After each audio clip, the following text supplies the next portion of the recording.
Hello, Eagles. How is everybody doing? It's Mother Eagle here. Thank you for joining me, and we are continuing our series, Understanding Your Personal Transformation.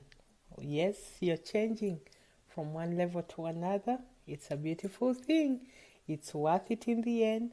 So many things to consider, but you should not be in worry or anxiety of any sort, because this is a divinely guided process. You actually don't have to do much, but go with the flow.